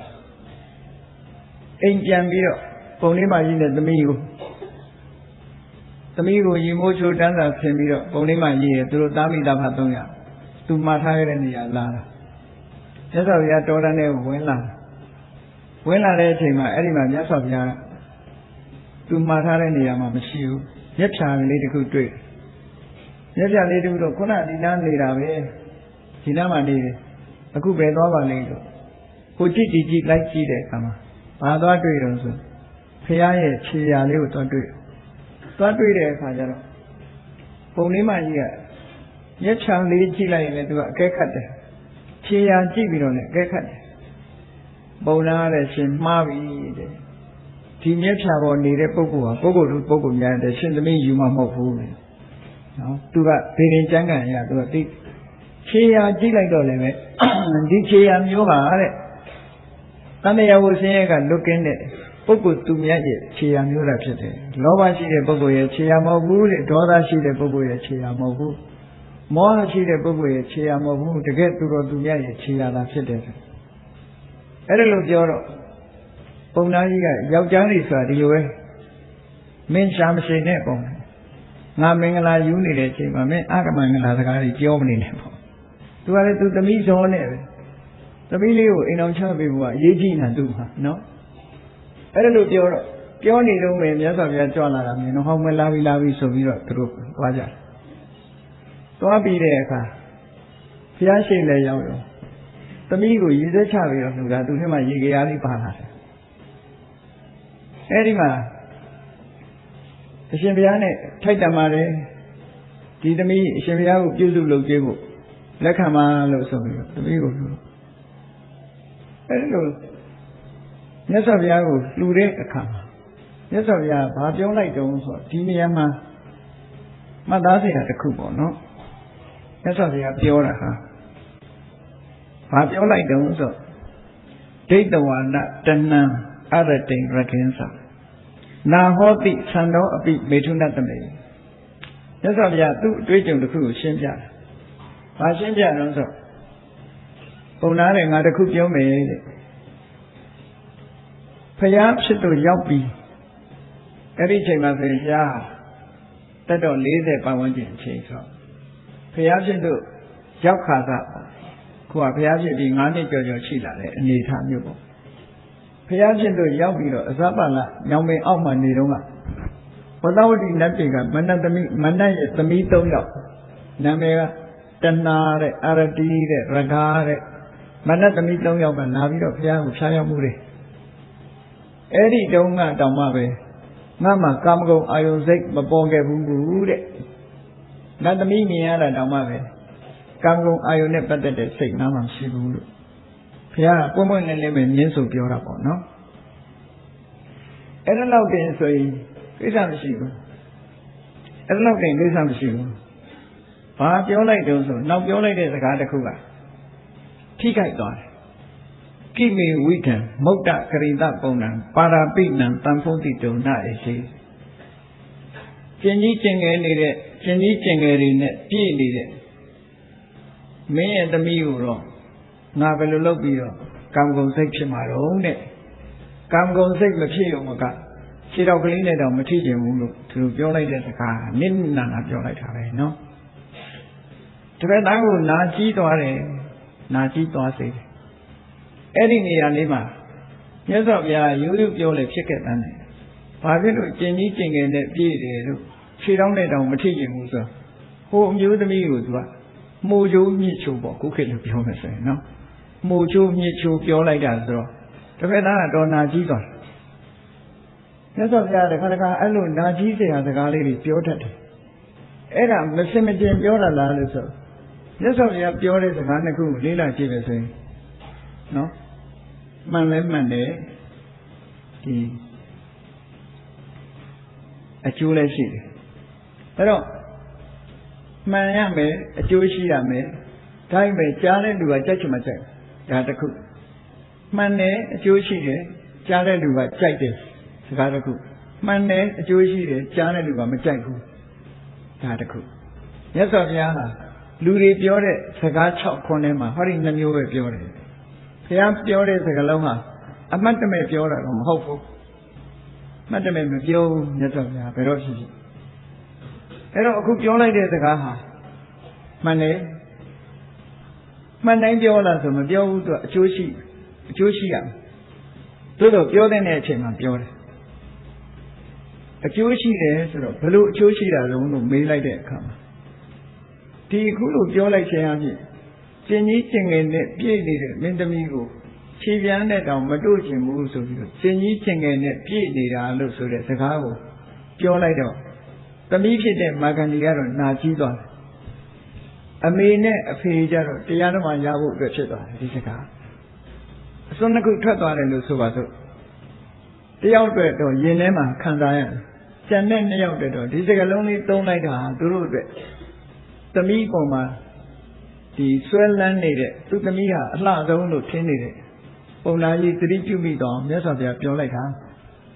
အဲ့ဒီပြောလိုက်တဲ့အတွက်ကြောင့်သူကမြတ်စွာဘုရားပေါ်မှာလေးစားပြီးသဘာဝတရားသိအောင်မိခွန်းနေဆက်မိတယ်မာဂန္ဒီယသုတ်ဆိုရှိတယ်နော်တယောက်မှာတော့ကောင်းကျိုးချမ်းသာတွေဖြစ်ထွန်းပြီးတော့ဟိုတယောက်မှာတော့ရန်ညှိုးတွေဖြစ်သွားအဲ့ဒီနှစ်ခုကိုရွေးချယ်ရမှာ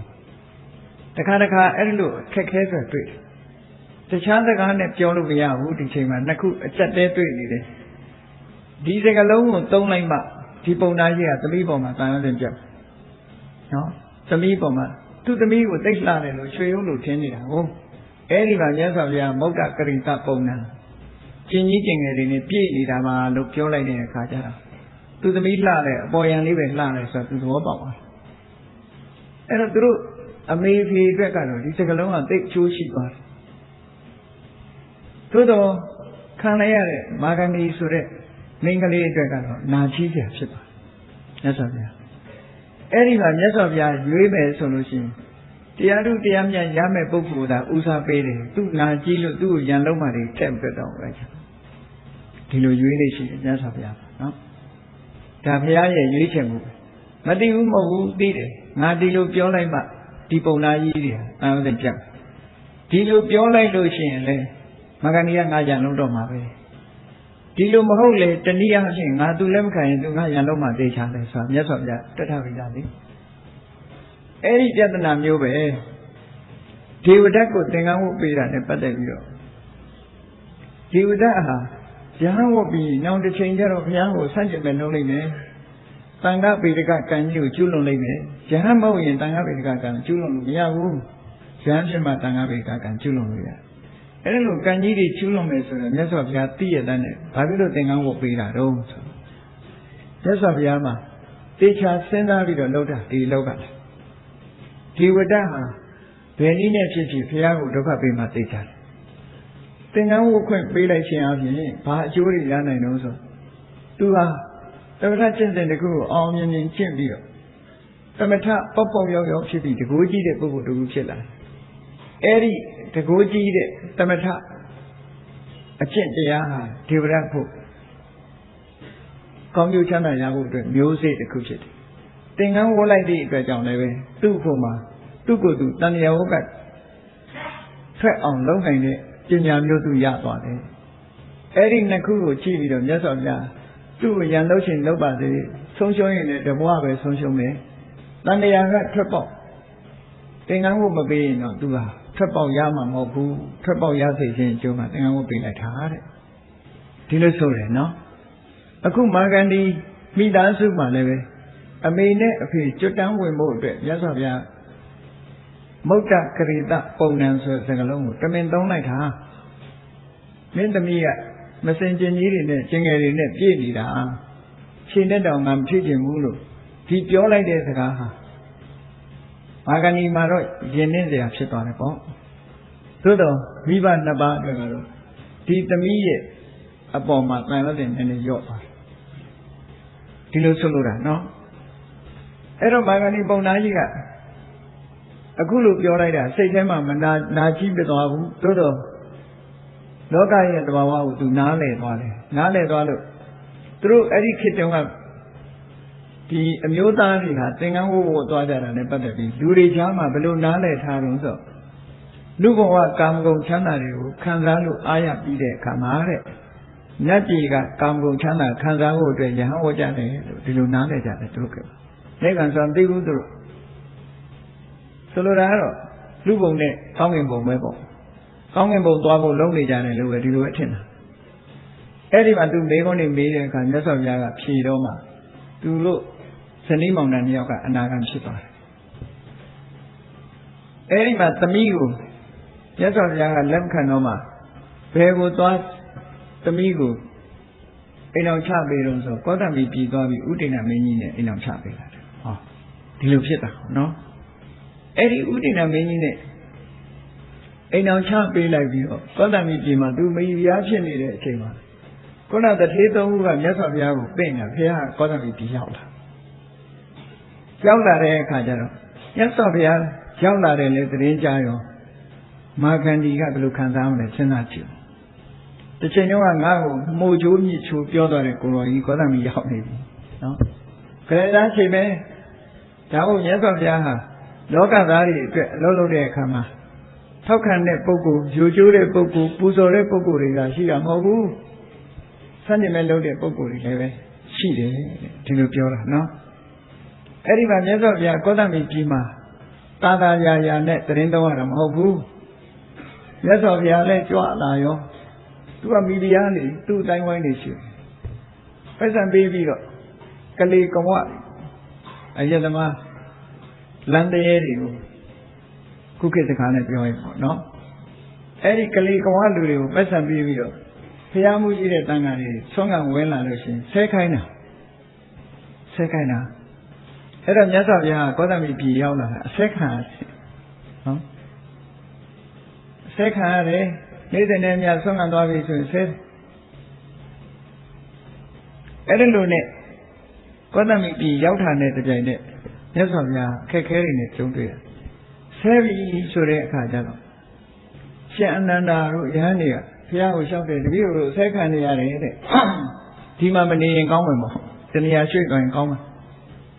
ရှင်အနန္ဒာသွားလျှောက်တယ်ရှင်ဘုရားတပည့်တို့ဆဲတယ်ဗျာလူတွေကတပည့်တို့ဆဲနေတယ်အဲ့တော့တပည့်တို့ဒီမနေရင်ကောင်းမယ်ဆိုတော့မြတ်စွာဘုရားရှင်အနန္ဒာကိုမေးတယ်အနန္ဒာဟုတ်ပြီဒီကဆဲလို့တဏှာထွက်သွားတယ်အဲ့ဒီနေရာကဆဲရင်ရောမင်းပဲလို့တော့နောက်တနေရာပြောင်းတော့ပေါ့ဗျာဒါဖြင့်အဲ့ဒီနေရာပြောင်းတဲ့နေရာထပ်ဆဲရင်ရောမင်းပဲလို့တော့နောက်တနေရာပြောင်းမှာပေါ့ဗျာဆိုတော့မြတ်စွာဘုရားသူ့ကိုရှင်းပြအနန္ဒာတဲ့ပြဿနာတစ်ခုဟာဒီနေရာမှာပေါ်လို့ရှိရင်ဒီနေရာမှာပဲငြိမ်းအောင်လုပ်ရမယ်ပြဿနာမငြိမ်းမဲနဲ့ရှောင်ပြေးတာမျိုးမြတ်စွာဘုရားတော်မကြဒီမှာဖြစ်တဲ့ပြဿနာရှင်ဆိုင်တာဘာနဲ့ရင်ဆိုင်တော့ဆိုတိခဏ်ရင်ခွင့်လွှတ်ခြင်းနဲ့ရင်ဆိုင်နော်တိခဏ်ရမယ်ခွင့်လွှတ်ရမယ်တိခဏ်ရင်ခွင့်လွှတ်ခြင်းနဲ့ရင်ဆိုင်ပြီးတော့မှဒီပြဿနာငြိမ်းပြီဆိုမှတဏှာသွားတဲ့နဲ့ဆိုပြီးတော့မြတ်စွာဘုရားဟောလေငါဟာစစ်ပွဲတိုက်ပွဲဝင်တဲ့ဆင်ရောင်ကြီးလိုပဲလေးတွေများတွေလမ်းတွေတစ်ဖက်ရန်သူတွေကပြစ်တာပေါက်တာတွေဘယ်လိုပဲကြတိခဏ်ရမှာပဲ တိခန္ဓာငါတောင်ထုတ်တိလောဟိဘောဆိုတော့လူတွေအများစုဆိုတာကိုကျင်တရားမကောင်းကြဘူးသူတို့နဲ့တူဖက်ပြီးတော့မနေနဲ့လို့မြတ်စွာဘုရားအဲ့လိုခေါ်တာဒါဟာစိတ်ဓာတ်ရင်းကျက်မှုကိုဖော်ပြခြင်းပဲဖြစ်တယ်ဘုရားဘာသာဝင်သူတော်စင်တွေဟာလည်းပဲကြည့်နေဘုရားတော်မှာအသက်ခံရသေးတာဆိုတော့စိတ်ဓာတ်ရင်းကျက်မှုကိုရစေတယ်ပေါ့အင်အားတစ်ခုရစေတယ်နှုတ်ဆိုရင်လူကမခံနိုင်ဘူးလေခန္ဓာရည်တစ်ခုကိုရစေတယ်မြတ်စွာဘုရားတခါတော့ကပုံနာကြီးတယောက်ကမြတ်စွာဘုရားကိုဆဲတယ်ဆဲရမှအမျိုးစုံနေအောင်ဆဲတာနော်တရိษံကြီးတို့ငရဲကြမဲ့ပုဂ္ဂိုလ်ကြီးတို့ဒီလိုဆဲတာဟာဆဲခြင်း7မျိုးဆိုတာရှိတယ်အဲ့ဆဲခြင်း7မျိုးနဲ့ဆဲတာပေါ့နော်အဲ့ဒါတတိထားဖို့တော့လူတွေကဝါတဲ့လူဝတ်တုတ်လို့ခေါ်ရင်လည်းဆဲတယ်လို့ခေါ်တာပဲ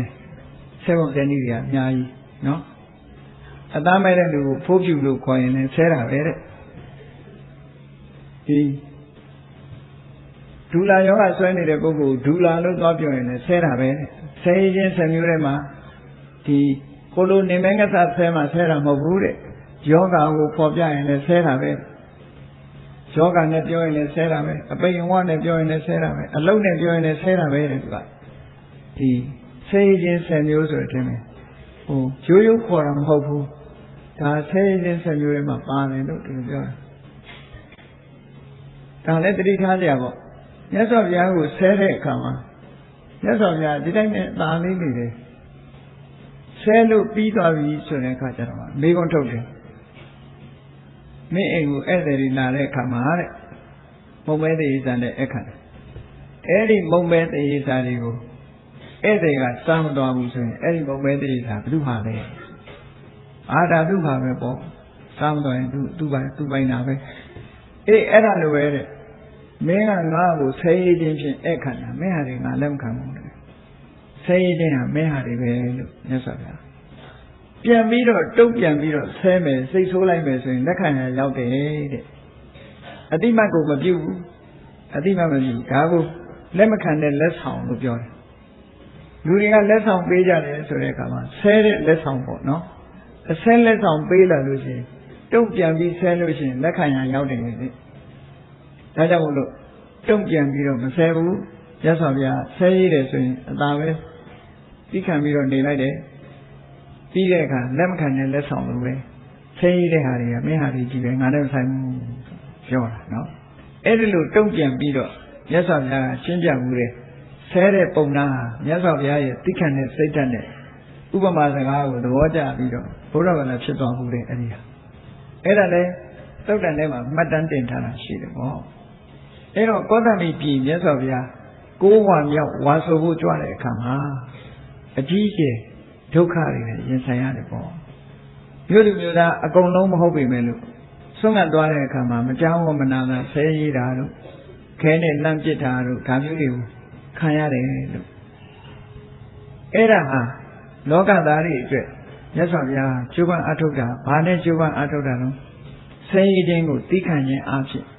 လောကသားတွေရဲ့အကျိုးရှိတာဖြစ်ကြောင်းမြတ်စွာဘုရားစံနမူနာပြတာလို့သူပြောတာနော်စံနမူနာပြတယ်ကိုရောမြတ်ရဲ့ခန္ဓာကြီးဟာဘလောက်အတိုင်းအတာထိရှိတယ်ဆိုတာစံနမူနာပြတယ်ပေါ့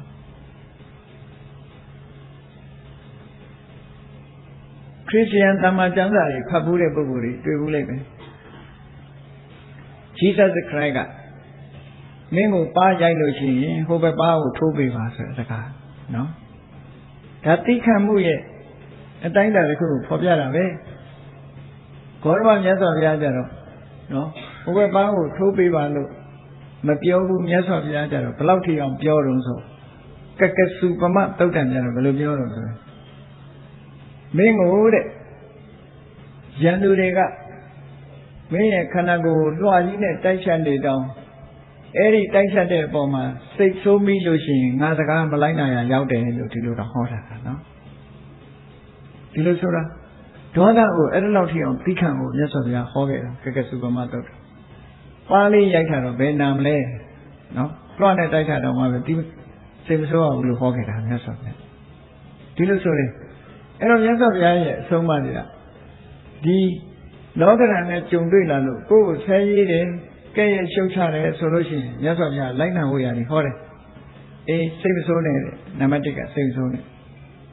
စိတ်ဆိုးနေလို့ရှိရင်စိတ်ဆိုးမှုကြောင့်ကိုယ့်ပဲအနှောင့်အယှက်ဖြစ်တယ်စိတ်ဆိုးနေသည့်အတွက်ကြောင့်သူပြောတဲ့စကားအကောင်းလားအဆိုးလားဆိုတော့မသိနိုင်ဘူးတဲ့ဒါကြောင့်မို့လို့မဟုတ်ရင်မဟုတ်ဘူးလို့ပဲဖြစ်ရှင်းဒါမြတ်စွာဘုရားရဲ့အဆုံးအမတစ်ခုပဲချီးမွမ်းလို့ရှိရင်လည်းထို့တူပဲဝမ်းမတန်နဲ့ဝမ်းတန်နေလို့ရှိရင်မင်းရဲ့တိုးတက်မှုလမ်းကြောင်းကိုအဟုတ်ကြီးထင်သွားတတ်တယ်တဲ့ဟုတ်တယ်ဆိုလို့ရှိရင်ဟုတ်တဲ့ဝန်ခံပေါ်တဲ့ဒါပဲမြတ်စွာဘုရားဟောတယ်နော်ချီးမွမ်းရင်လည်းဝမ်းမတန်နဲ့ကဲ့ရဲ့ရှုတ်ချရင်လည်းစိတ်မဆိုးနဲ့ဆိုတာဒါမြတ်စွာဘုရားရဲ့အဆုံးအမတစ်ခုပဲဒါကြောင့်လောကသားတွေရဲ့ကောင်းကျိုးအတွက်မြတ်စွာဘုရားရှင်ကိုရမြတ်အခက်အခဲတွေမျိုးစုံရင်ဆိုင်တွေ့ပြီးတော့လောကသားတွေရဲ့အကျိုးဆောင်ရွက်တော်မူခဲ့တယ်လောကသားတို့အတွက်မြတ်ဗုဒ္ဓရဲ့ကြိုးပမ်းချက်တွေဟာဖြင့်တက်တော်80တိုင်ပြီးထိအောင်အခက်အခဲမျိုးစုံကြားကနေပြီးတော့လောကသားတွေရဲ့ကောင်းကျိုးဖြစ်ပွားစေရန်အဆုံးအမဩဝါဒတွေကိုဆုံးမသွန်သင်ခဲ့တာဖြစ်တဲ့အကြောင်းဘုရားဘာသာဝင်သူတော်သင်တို့အနေနဲ့မြတ်စွာဘုရားရဲ့အဆုံးအမအတိုင်းတို့တွေဟာလိုက်နာကျင့်သုံးနိုင်အောင်ကြိုးစားကြမယ်လို့ကိုယ်စီတန်ဋိဌာန်ချပြီးတော့မြတ်စွာဘုရားရဲ့အဆုံးအမအတိုင်းလိုက်နာကျင့်သုံးနိုင်ကြပါစေကုန်သတည်း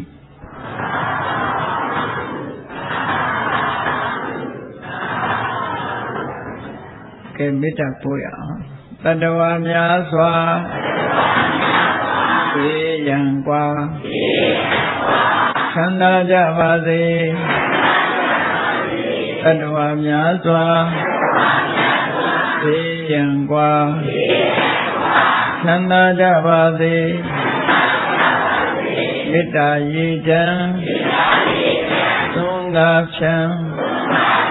ငြိမ်းချမ်းကြပါစေမေတ္တာရည်ချမ်း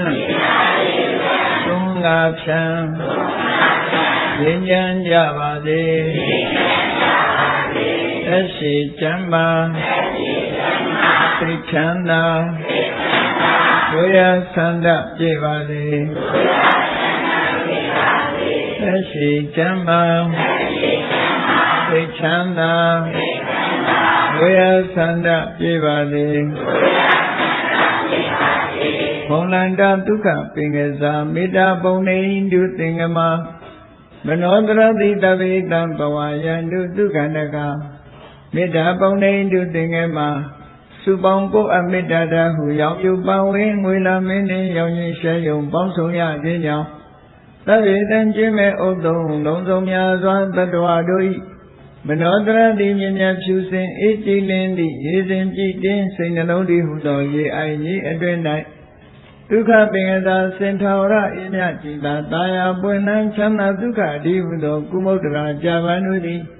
ဖုံးလန္တဝန္တာရှင်မြူဝမုံလူလျက်ကြည်နူးပွဲကြုံဖူးပွင့်ကြကုန်သည်ဖြစ်၍ဒုက္ခန္တကလေးအောင်လေးတဲ့ရောရှက်သင်ပြန့်ပိတိတိဟုသောယနန်တို့သည်ဘဝယံတုကောင်းသောမဲ့သွေကြိုင်လိုက်၍နေကြပါစေကုန်တည်း